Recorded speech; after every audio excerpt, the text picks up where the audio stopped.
Hello, everyone. Welcome back to another episode of Don't Wait Till Monday podcast. I'm your host, Kirsten Quigley, and today I have a special guest known as Candice Lee.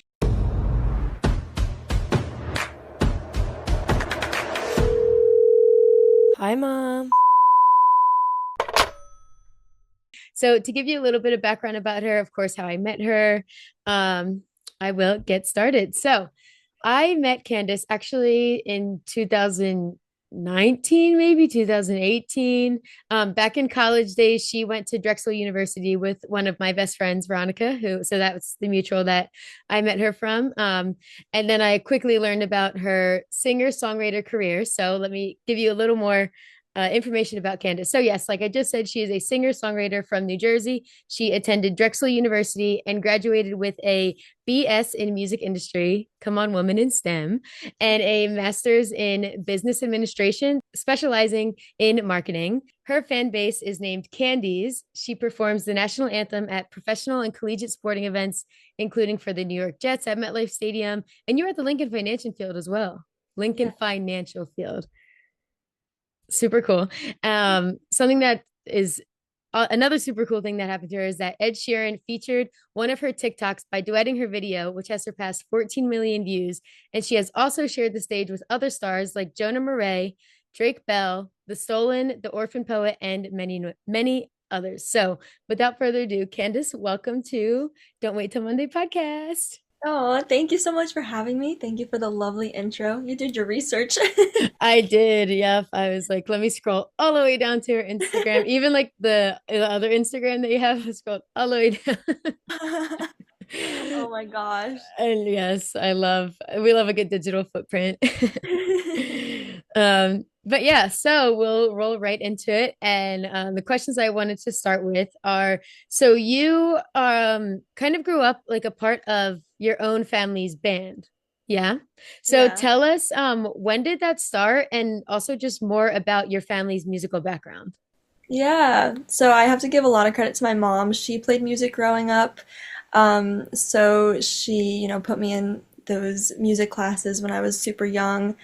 And then my brothers started playing, and then the four of us played. My brothers are twins.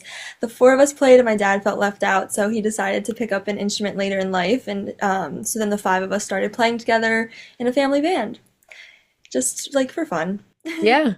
Yeah, that's awesome. And I think it's so cool too when a whole family can like share the same passion like that. That's Yeah. so cool. I think family bands they're so cute and sweet. Yeah, definitely a good way for like family bonding, though it's Oh very yeah. difficult. It was very difficult to like get us all in the same room at the same time to practice. Like Yeah. even living in the same house, we all had like different crazy schedules, but it was a lot of fun. Being in this position, how did this play a role into becoming the musician that you are today? Well, playing with people is definitely a whole different experience than just playing on your own. So I guess, collaborating with my family and playing in a band. I was like the front woman of our family band, so taking on that role. And then now I play in a band for my own project. So it's very different because different relationships with the people in my band. Yeah, for sure. Family. But that definitely prepped me and was a really good learning experience. And my family band performed live also. Like we would play at some bars, cafes, and a street fair. So that was good performance experience too. Yeah, and also just being surrounded by, the closest people in your life who is your family. Like you just are there for one another. And then how early in your life do you remember thinking, I want to do this for the rest of my life? Was it at one of the live shows you had with your family? Was it a different time? Was it even before that? When was it? I think I always knew. I Hmm. started singing ever since I could speak, and I started classical guitar lessons when I was 6. And it's just always, I know it's gonna sound cliche, but it's always been a big part of my life and who I am. Yeah. Um, yeah, so I don't know. I think deep down, I just always knew. Yeah, no, I totally get that. And it's funny because like this is one of my repeating questions that I like one of my favorite questions to ask when I have guests on, or just talk to others, with passions and with aspirations to get somewhere with something. And most people, yeah, you do know from a young age. It's like just kind of a part of you as you're growing up and you love it from early on. So speaking of early on, you started playing guitar in first grade, like you were just saying, you were like 6 years old when you started. Did you take classes? Was it in the school band, passed down from family? How did that look? Yeah, I took private guitar lessons. I started on classical guitar, and then eventually started learning electric guitar too. And then I also took music classes all throughout school. Um, yeah. Was music class your favorite subject? Oh, of course. I I just liked math too. I was a math girly. fair, fair. I feel like also music kind of uses math. Well, it's like notes Right. and counting and all of that. So that's like a Yeah. perfect blend. Yeah. And since then, now, what other instruments have you learned since then? Yeah, so I started harp lessons when I was, I think, about 13 years old, also private lessons. My voice is an instrument, of course. And then Yes. I play a little piano that was self-taught. I can dabble in bass and ukulele. Oh, ukulele, that's so cool. Yeah. Now the harp is a beautiful instrument. I think it's so cool. It's huge. I don't know. I actually don't know much about instruments too much. Like when I was younger, I played the flute in like my school's band, but I was a kid that kind of just like did this and faked it. Like it's so horrible to say. But my dad, would you say? I've been there. Yeah. But my dad was a drummer when I was younger. Like he's been always been into the music scene growing up. So I've always been intrigued by it. I just never fully kind of like delve into it. Took piano lessons here and there too. But I guess just specifically like the harp, like I don't know many people actually, like anyone that knows how to play it. You're like the only person I know. So just tell us more about the harp and just the instrument itself. Yeah, so when I was 5, my mom took me to a harp concert with 20 harpists on stage. So ever since then, I've just been fascinated by the instrument. Yeah. And fast forward many years later, we had someone working in our house, and he was telling us about his daughter and how she played the harp. And her harp teacher happened to live in like the town over from us. So I was like, "Oh, I want to play the harp." And my mom was like, "What? Are you crazy?" And then I we started by renting a harp so I could try it out, and then I fell in love, and here we are. And I love putting it into my pop rock music or playing pop rock songs on the harp. I did start with like, classical harp lessons, but yeah, that's what I like doing now is incorporating it into my pop music. Yeah, and I love how you can do that too. Like take an instrument that typically, when you think of a harp, you think a harp, a harp, you think of maybe like slower music and very, you know, Yeah. dainty, I guess to say. But you just said, you mash it up with your pop rock as well. So I think that's so cool. Thank you. Now moving on to your music specifically. So your first album was in 2013 and it was called Believe in Yourself. Yes. Yes. I don't know how you found that information. You went deep. I was like, oh, this is awesome. Typing this up right away.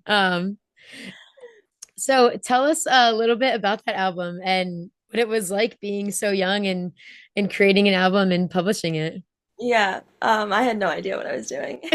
Fair, But fair. I remember I found out how to get on iTunes, like having Mhm. my own music on iTunes, and I thought it was the coolest thing in the world that my own music can be on iTunes, Yeah. like with our iPods and everything. Anyway, um, yeah, so I wrote and recorded 4 songs on an EP called "Believe in Yourself," and I did a little DIY music video, just like me and my mom and a camera. Yeah. I did it. I put it all together. Um, yeah, and I think that was like the first time that I put out my own music, and that was the start of my artist career, I would say. Yeah. Is that music video? Can you still find that somewhere? I hope not. I I doubt so. You might be able to. might be able to. No, Yeah, that's so funny. But no, that's like how you were saying you found out like I can post my music, get my music on iTunes. Like, yeah, that's so cool. My cousin was in a band and they put their music on there. And I remember being like, my cousin's on Apple Music or iTunes, what it was called back right, then. But even like later, like that's how I felt when I was like, oh, I can upload my own podcast to like Apple and Spotify. And like, this is crazy. So I right. totally get that. Okay, so also another first that you had was your first YouTube video which is 9 years ago. So what do you think the Candice Lee from 9 years ago would tell the Candice Lee now, and what would she think of you? Was that the music video? The Believe in Yourself video, or I think the I'll first have to one, go back and look. I think your first one was you with a harp, actually. Oh, the first one you can find. Yeah, the first one I could find. Yeah. I think Candice Lee from 9 years ago would just be very proud of where we are today. I think that she would be amazed by some of the experiences and opportunities that I've been able to have. I don't think she would be surprised that we're still going. I think she knew that I was never going to give up, no matter how many no's I've gotten or how challenging and tough it can be at times. But yeah, so I don't think she'd be surprised that I haven't given up, but I think she would be surprised with some of the opportunities that I've been able to accomplish. Yeah. Is there anything specific you think she would tell you right now if she was like sitting in front of you? Well, I think just the fact that so many people are listening to my music, for one, is Mm. just crazy. And I think the Ed Sheeran duet and just singing at MetLife Stadium in front of over 80,000 people per game. Yeah. And just the fact that I was able to do that, I mean, I was so shy growing up. I'm still kind of shy. So just being able to be on stage in front of that many people. Yeah. Especially too at these stadiums that are like close to home, like that's so cool to be able to do that. And now, normally I say these kinds of questions for the end, but I figured while we're in this, we could just talk about it now. Where do you see Candice Lee in 9 years from now? Definitely still doing music. Hell yeah. Hell yeah. Songwriting, songwriting, performing, hopefully at a bigger scale. Um, yeah, don't, I can't say specifically, but definitely still doing it. I can't see myself not doing it. Right. Yeah. And honestly, that in itself is amazing. Just like you were saying, for me from 9 years ago, knew you weren't going to give up, knew you weren't going to keep going. So for you to also see that 9 more years and to reflect on the opportunities you've gotten in the past 9 years, it's like, what else is going to come in these next nine? It's Exactly. like, it's kind of the excitement of it, like you never know. Right, You never know. right. If I was able to accomplish all of that up until now, like, then I'm just gonna keep dreaming big and going for it. Exactly. And I love that so much. Okay, so now I want to talk more about your song specifically. This is something I've always wondered when it comes to songwriters and music. When it comes to writing songs about specific situations or people, do you ever think about what that person is going to think about? Because, like, I know for me, there's one episode, or there's like episodes I want to make on this podcast, but maybe it like includes a person or a situation. I'm like, well, I don't know. Like, do I even talk about that? So from like a songwriter's point of view, I wanted to know, how is that? Yeah. Well, songwriting is very vulnerable, or can be, Yes. depending on how specific you want to get into it. I will say, when I write songs, I'm doing it for me. It's very cathartic and therapeutic. So, if they hear it or not, I'm just getting my feelings out and sharing my experience with the situation. But I absolutely think about like, oh, are they gonna hear this? Sometimes I kind of hope they hear it. Right. Sometimes I'm True. like, well, if they don't hear it, oh well. You know, Valid. they're doing it for me and everyone listening who can relate. I've definitely been kind of specific with some lyrics, so like they would know. Yeah. I And have think you, that's fun. yeah. I liked it that you brought up that point of view that it's like, you're like telling and it's your music and your story. So yeah, you can say and talk about whatever you want. And whether it finds them or not, you still got it off of your chest and produce the art that you wanted to. So that's a really good point of view. I Thank like you. that. Yeah. Um, did you ever have anyone like reach out if they knew it was about them or no? That's a funny question. Um, I've had people think it was about them, but it Mm. wasn't. Oh, that's even better, honestly. It's like, Yeah, and I've also had situations where like I've written it about a lot of times I write it about different situations put into one oh, fair. and like over exaggerating to make it into a song, into art. Hmm. So it could be about multiple people. Or I could have even written it before meeting someone and then now it applies. Oh, true. It's kind of Right? like the So, shoe fits, yeah, right? The shoe yeah. fits. I like that. Okay. Yeah, because I'm like I said, I've only I think talked to like one situation on one of my episodes, but there's like so many other things that I want to bring up and I'm just gonna think about it like you do now, and that'll Yeah. help me. If it makes you more comfortable, just don't be too specific. Right, that's true. I also I just remembered I absolutely sent one song directly to the person. Did you? Yeah, a long time Wait, ago. They didn't answer. that is such a power move though. I love that. And I forget who it was. I think was it Taylor Swift? I forget, but no, it was Sabrina Carpenter, I think, in one of her songs where she's like basically like if you screw me over, I'm gonna write a song about you. So, if you Yeah. don't want that's so funny. I mean, honestly, and I feel like when you're, whether it's dating or friendship or someone with anyone in the industry, like, it's not a surprise. It like shouldn't come to surprise when it does happen. Right. But there's also the other side of like, positive songs. Oh, for sure. Like Yeah. I wrote a song about my mom. She knows it's about her. I Yeah. wrote it for her. That is All true. the bad There, songs. yeah, that's true. We always got to remember the positive. Yeah. But the sad songs and the what do I call it? The sad songs and like the angsty songs are always fun. Hmm. Like the fuck you songs. Yeah, thank you. I didn't mean Yeah, go for it. Yes. So now also specifically when it comes to writing songs, how do you go about it? Like, are you, to me, I feel like, I don't know, maybe you're in the car, you're in the shower, and it like comes to you and you're like, I gotta get this. Like, do you take a voice memo? Do you start writing? How does that come about for you? Yeah, you're spot on. I Oh, write I love songs that. all over the place. Yeah, all over the place. If I have an idea in the car, or if I'm in the shower and I have an idea, like immediately when I get out, I'm like, phone, voice memo, right now. Like I can't forget it. So yeah, I'm taking voice memos all the time. It doesn't matter where I am.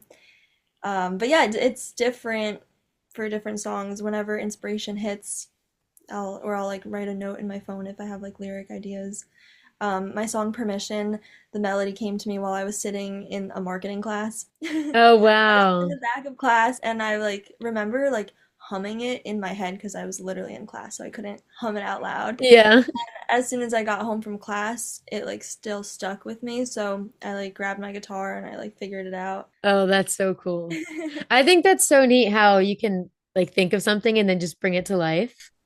Thanks. Sometimes. So, Sometimes it yeah. doesn't work. Like that's so cool. So Veronica was you're, probably in that class. what'd you say?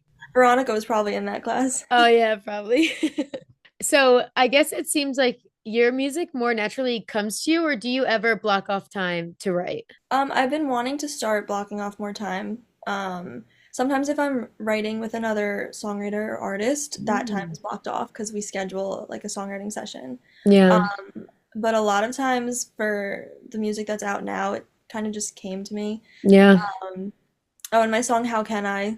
Like I was in bed about to go to sleep and like the lyric in the chorus is How can I fall asleep? Hmm. So I was literally thinking how can I fall asleep and then that's Oh, when it started. no, first of all, I love that song. Like Oh, I sing that as if that happened as if like my fiance did that to me.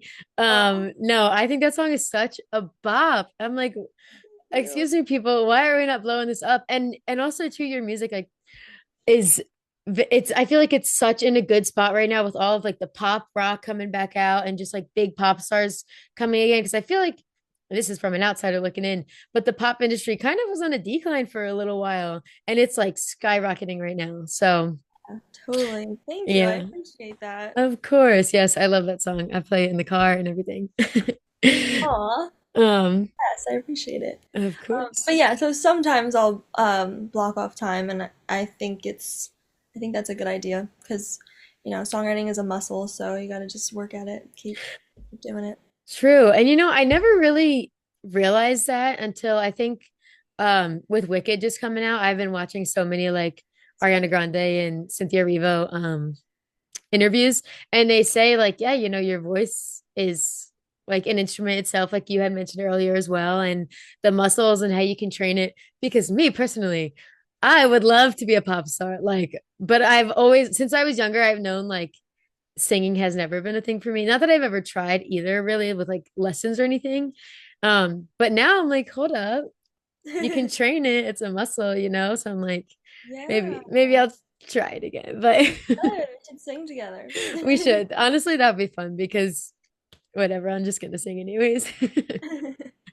Um, so also something I want to know is how many different versions of your songs do you go through until you get exactly what you want? So many. Oh, I So bet. I many. There's bet. Yeah.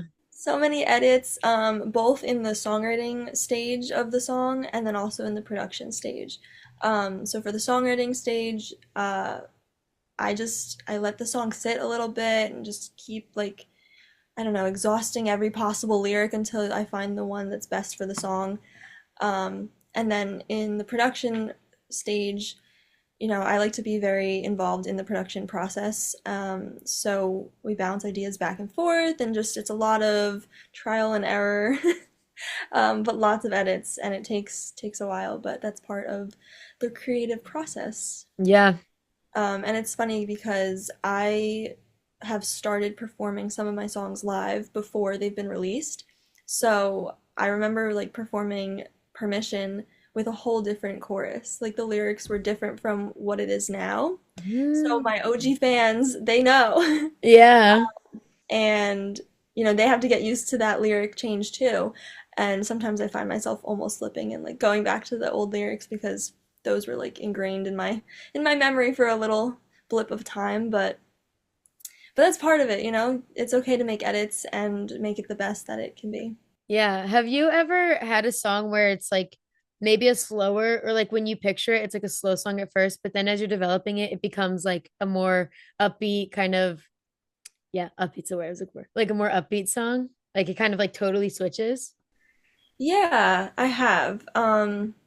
Usually like the ones that I have out right now, most of them it's like kind of the vision that I had, but there's Mhm. definitely a lot of changes while you're in the production stage. I'm kind of going through it right now where I'm working on a song and I'm like, oh, maybe this should be more this way instead of the other. So yeah, that's definitely possible too. Yeah. And then ultimately too, like when you do finally decide like what makes the cut, is there any strategy that you follow or it's just like feeling like, no, this is it? Like you know when you know type of deal. Yeah, I think you know when you know, and you can always change more, and That's you can true. work on it forever.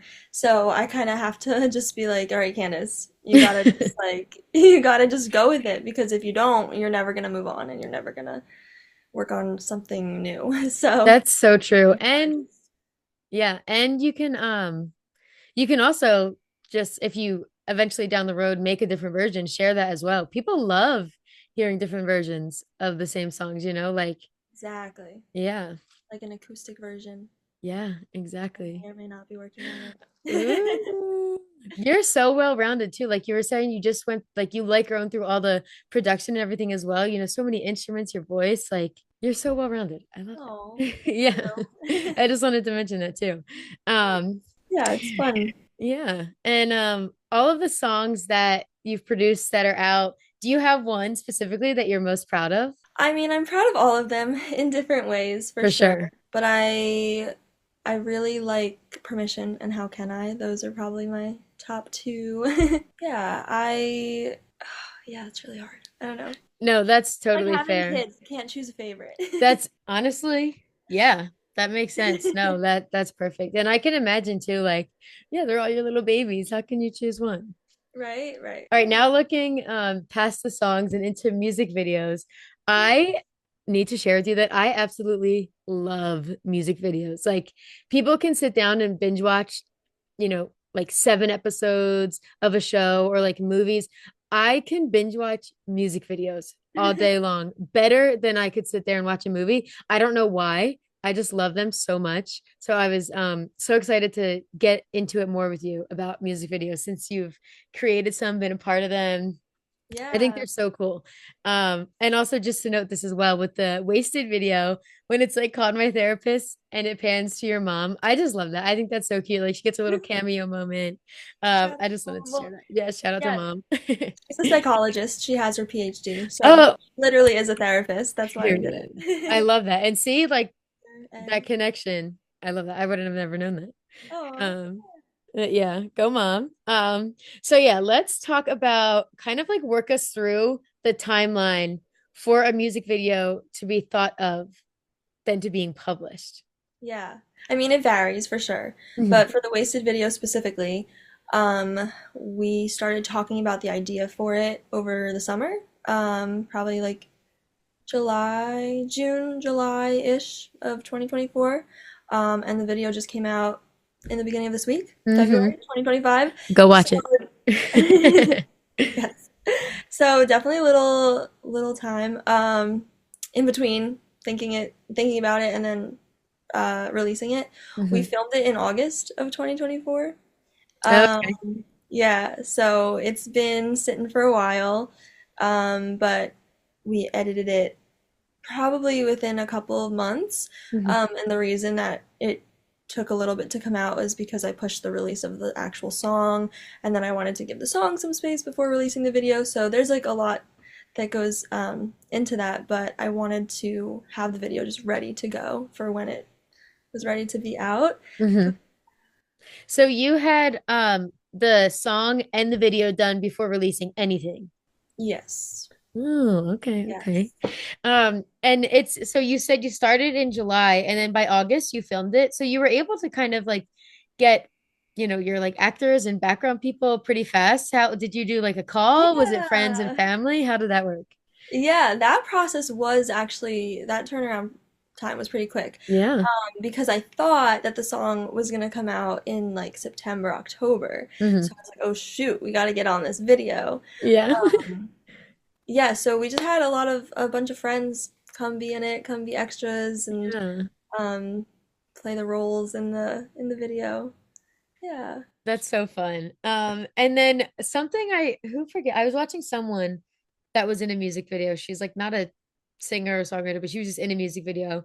And she said that she was like, how come nobody told me how awkward it was making music videos? Because I guess, you're kind of like lip syncing, because you put the audio on top.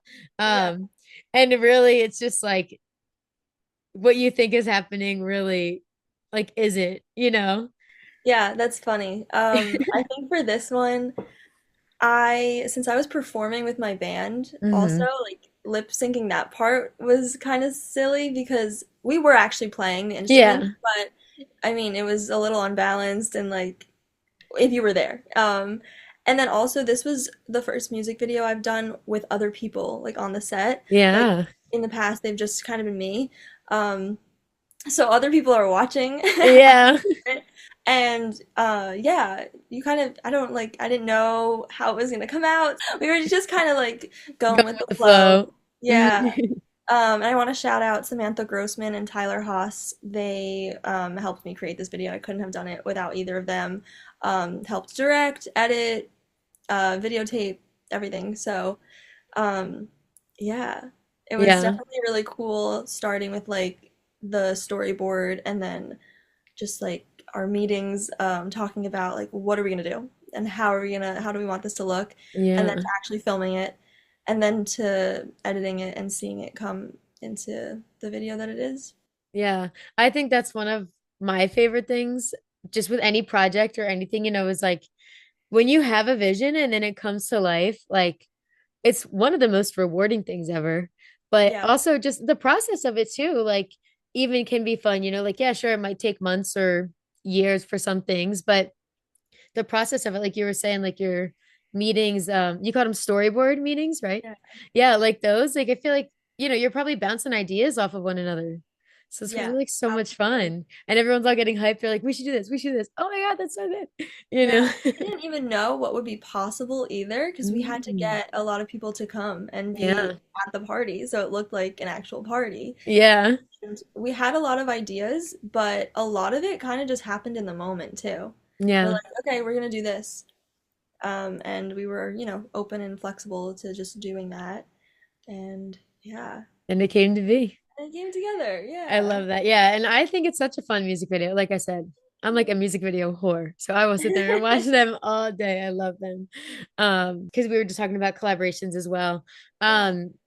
Do you, well, I guess you enjoy obviously collaborating, but when it comes to like music videos, because they can be like a little awkward, did you enjoy, or I guess, do you enjoy it more with like a group, or do you kind of also like the little solo shots, or is it all again just all your babies, you love them Aw, it's a great question. I have to say that shooting the video for Wasted was so much fun, and everyone all? there was so incredibly supportive and kind, and just everyone had such a great time. I mean, it was a party. Like, we Yeah. literally threw a party. And I cannot act. I cannot act. So that was intimidating for me. However, like I said, everyone was just so supportive. It was such a nice environment, and everyone who was in the video. And then Sam and Tyler are just incredible to work with, and I Yeah. hope that we can make another video together because they are both so hardworking and talented and creative. And yeah, it was really like a dream team for me. So I'm really grateful that we were able to collaborate and make this video together. Yeah, that's awesome. I've literally have always said like music videos look so like just think about putting that together because I'm also someone who like when I watch like a movie or anything I watch, I can't just watch it in peace. I think about like how was this created? How is this directed? How is this produced? I'm like, okay, can So we just funny. watch it? Yeah. Um, but music videos look so much fun. And you were just saying like you're basically having a party. Like that Yeah. always looks so much fun. If I could just be a music video background, if that could be my job, I would literally Oh, do that. come. You gotta come to the next No, one. literally let me know. Or if you ever want to shoot in Chicago, Yes. there's That'd like be awesome. and that would be so cool. There's like crazy shots you could get here. We got a drone. If you want a drone, Let's do it. I'm let's so do it. down. Yeah, hell Yeah. yeah. It was so fun, but it was also a lot of work. I don't want Oh to, yeah, yeah. I don't want to say it was just a party. For sure, for And sure. we had Yeah. a very small time window because we did it on a Sunday night. So Uh, everyone has work the next day. And we had to do it when it was dark out. right, yeah. There were windows in the room, and it was obviously a party at night. So we Yeah. didn't have a lot of time to film. So we had to be very, very time efficient. And Sam and Tyler were so great with that. They were very like they were on their shit, you know? Yeah. And Very I focused, very locked in. oh, love that. And yeah, you can tell. I mean, the video is great. I love it. Like, yeah, if you're not watching it, you need to go watch it after this episode's done. Yeah, that's so fun though.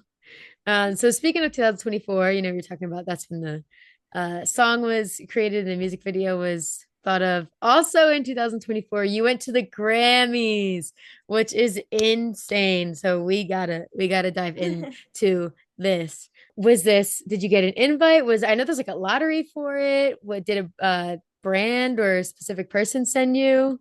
How was it? Tell us all Yeah. about it. Aw. It was amazing. My friend invited me, my musician, songwriting friend. So I went with him, and yeah, it was an incredible day. It was a long day, Oh, I really long bet. day. And it happened to be like monsooning rain the day that we were there. It was so Awesome. great. Yeah, oh, awesome. Um, but yeah, just being in the same room as all of those incredible artists was very inspiring, and seeing the performances live was really cool. Probably my favorite part. And then going to like the pre-ceremony, which yeah, that was cool too. Met Louis Capaldi there. Oh, cool. I That's cool. was Yeah. I was just about to ask, is there anyone you were able to run into or take pictures Yeah. with or meet? That's so cool. Yeah, he was definitely the coolest one that we ran into that day. He was so nice. He Mm. was like wearing a sweatshirt. I was like, "Go King." Honestly, like we love that for him. Yeah. And then did you kind of like I know me when I'm around or for example, one time I was the restaurant I worked at in North Carolina, um Hunter Schafer was there. Jules from Euphoria. She's an actress. And when I see famous people, because I love famous people, I would love to be one. Um, I like fangirl. I'm such a fangirl. And so I like we're at this little restaurant in the random middle of North Carolina in Raleigh. Like, what do you mean this famous person's here? Like it was so crazy. So I was like, oh my God, like I was just fangirling so much. Like, did you have that? Do you fangirl really hard too, or were you able to like keep your cool?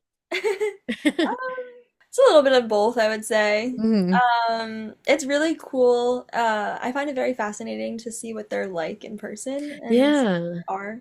I mean, they're just people, but it's cool to see what they're like. And yeah, I feel like I become even more of a fan when they're a nice person because Yeah.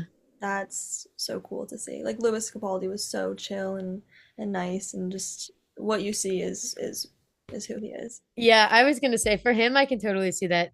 translating over well, which is great. I love that. Yeah. Um, and yeah, I know you had already mentioned how it was like, so inspiring to see everyone. But another one of my favorite things is being in a space with like-minded people or other successful people that in an area that I'm trying to grow in. That's something I've really taken a hold of in the past like 6 months of my life. I've been putting myself in situations where I'm surrounded by others who are already successful that I look up to. So how did that impact you? Yeah. No, that's so true. Like I said, it was very inspiring. Um, and I feel like it just pushed me and motivated me more to get to work and keep creating art. And yeah, it's definitely a very cool feeling being in the room with like-minded people. And it's like, oh, they get you. Or Yes, um, exactly.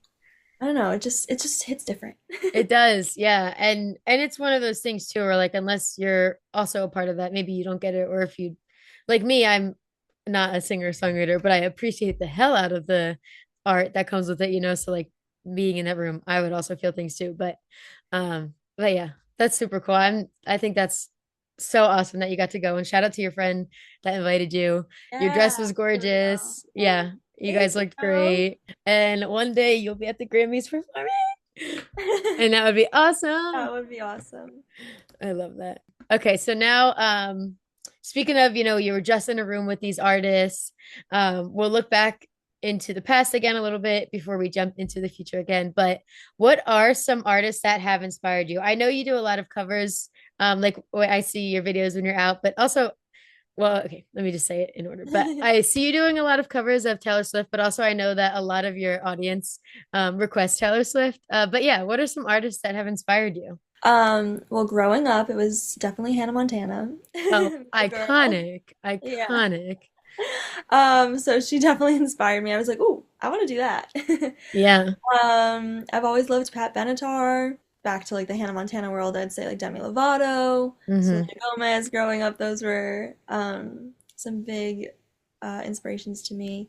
Ariana Grande. Hmm. Um, right now, I'm really into Tate McRae, Teddy Swims, Love Tate McRae. Oh my right? gosh. But yeah, just like female powerhouses with like powerful vocals, and Julia Michaels also a big inspiration for me as a songwriter. Yeah.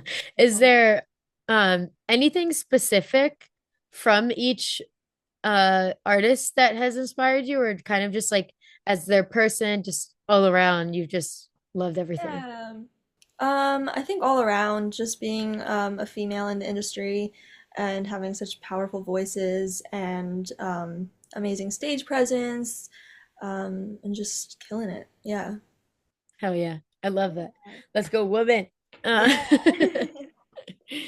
Oh, and That's Ed so much Sheeran, fun. of course. Oh, Ed Sheeran. Gotta give him No, a shout out. yeah, no, that was so sweet. When I saw that, I was like, holy shit. Because like you were saying too, or like we were talking about, when you back in 2013 released your first album, like I feel like I can remember in 2013, I feel like I was listening to Ed Sheeran, like that's someone we grew up with. And then for him to Yeah. freaking duet your Yes. TikTok. Unbelievable. Yeah, that's insane. Have you like gotten any other contact with him at all or I did meet him in person after that, so cool. and my mom made a shirt that said, did it say Ed Sheeran duetted me on TikTok, or it said you duetted me on TikTok? I forget. And it was Yeah. like a picture of the duet. Oh, that's so And then cool. I was like, look! And he was like, that's wicked. Oh. Yeah, so and he was really sweet in person too. So similarly to Louis Capaldi, what you see is absolutely real. Like he's Oh. very down to earth, genuine. Yeah, love Yeah. hearing that. And then what are some words of wisdom you have for other aspiring artists that are looking up to you now? Aw. I would say stay authentic. I know that's cliche, but it's so important. Stay Hmm. authentic to who you are. My whole brand now is, pink, pink guitar. Pink is my favorite color, I so love that's it. very Love authentic pink. to me. Oh. And I think for a while, like it took me, for a while, it was really hard for me to like define my brand. Yeah. And then it just came naturally because I was just authentic to who I am. I would also say to support other artists and continue uplifting each other and grow with each other. I know it can be a very competitive field, but there's space for everyone and just, yeah, support each other and work together to grow. Yeah. Even me, like, as I mentioned so many times now, but obviously I'm not in the music industry, but in just like, content creation, it's still an art industry, right? We're still creating, making things. We're all creators. Um, and honestly, most of the times, like that's the same words of wisdom I hear for us as well. So like anybody in the creative space, yes, being your authentic self is the best thing you could do because not only is it showing up as 100% you and being true to who you are, but like you were saying too, you finally like really conform to who you are and put that out, and the universe like gave back, like it gives you, it's rewards you for being you, and the right people find you, you start getting your style, getting everything you've always wanted, and Yeah, rather than people pleasing, maybe what you think right, people want to see and all of that. Yeah. And I right. like the, oh, go ahead. Oh, I was just gonna say, and then you continue to love what you're doing. Yeah. And Awful. it's all just wrapped up together. And it's Yeah, very wholesome. It's very wholesome rather than like I had to do this again because they want it. Like, no, you put that out because you love it. You get to do it because you love it and they love it because it's you. Um, and then something else you said too, which I really like that you mentioned, is how with other artists that are also building and growing and to support each other. And yeah, it could be competitive. Same thing with like the content industry that I'm in. Um, it's definitely competitive, but yeah, there's space for everyone. There's so many ears to listen. There's so many like to music or to podcasts. There's so many eyes that are going to watch my videos or your music videos. So I think that's super important to mention, to be there for one another, and because it can be, like intimidating when you're also trying to get to the top along with someone else, and it's like love you, but I want to get there too. But teamwork makes a dream work. yeah. Everyone, we can all share the love, it's almost Valentine's Each Day, share the other love. and yeah, just makes it a much more healthy environment. Yeah, that's true. We don't need that stress. No. Okay, so now what are you now looking into 2025 into the present day? What are you excited about in 2025 specifically for your music career? Well, I'm excited to continue releasing new songs this year, hopefully. Um, and to continue performing and yeah, just to keep being creative and creating art and connecting with other like-minded people and collaborating with people. Yeah. It's so basic. No, but I feel like you also leave a lot of room for things to just happen. Yeah, Like I think that's what it is, exactly. yeah, and I actually really admire that because I feel like I'm always like timeline this, timeline that, like this is gonna happen, this is gonna happen. But it's really refreshing to hear you say like you're just excited for what's gonna come. Like that's you're just Yeah. appreciating it, and like you said, even if we reflect on your past 9 years again, like all the opportunities you got and you just wanted to keep going and that's where it got you. So I think that kind of grounds you as well. So I really admire you for that. And that just inspired me. I need to ground myself more, like let it Oh, be. enjoy the journey, take it day by Yes. day. Yeah, no, I think that's beautiful. Thank Yeah. you. But yeah, that is everything that I have for this episode. It was so fun to hear a little bit more about your background with music, especially knowing you and following you for years now, really diving into it and stalking the hell out of your Instagram pages. That was fun. Yeah, for real. Oh Going my back gosh. Credit to you. to good old 2013 Instagram. Iconic, honestly iconic. I'm gonna go and like archive some posts now because now you're like just kidding. No, honestly, yeah, it's okay. If you go back to my 2013. mm. Anyways, though. We don't have to talk Um, about it. yeah. Um, But yeah, so thank you so much for coming on here and opening up with us and giving us a little more insight into music videos, into the Grammys, what's behind writing a song. Um, all of that. I look forward to, obviously, I would love to have you on the episode again in years to come. Um, when, more opportunities come and there's more stories to tell. Always rooting for your success and love watching you. So thank you so much again. I'll Oh, let you plug all of your social media, everything that you want the people to know, any news you want to share. The mic is yours. yeah. Oh, well, thank you so much for having me. This was so much fun. I admire you too and everything you're doing. So, likewise, I'm rooting for you and your Mhm. success. I'm always here to support you. Oh, thank you. Um, yeah, you can find me on all social media at Candice Lee Music. You can find my music on wherever you listen to music, Spotify, Apple Music, YouTube, everywhere under my name, Candice Lee. Stay tuned for new music and new videos. And I just released new merch, so if Yes. you want to get some merch, that's on my website, candiceleemusic.com/merch. And I think that's all I've got. Yes. Well, this was an awesome episode. That merch is awesome. I love the guitar design. I love the pink. I love the pink in your hair. All of that. Keep Oh, it I up. gotta redo it. It's fading. I need more sparkles too. Oh, I love the tinsel. But yes, and everyone who tuned in today, whether you're coming from YouTube, Spotify, Apple, wherever you're listening and tuning in, thank you so much for being here. Don't forget to follow Don't Wait Till Monday podcast on Instagram and TikTok, and I will see you in the next episode. Bye.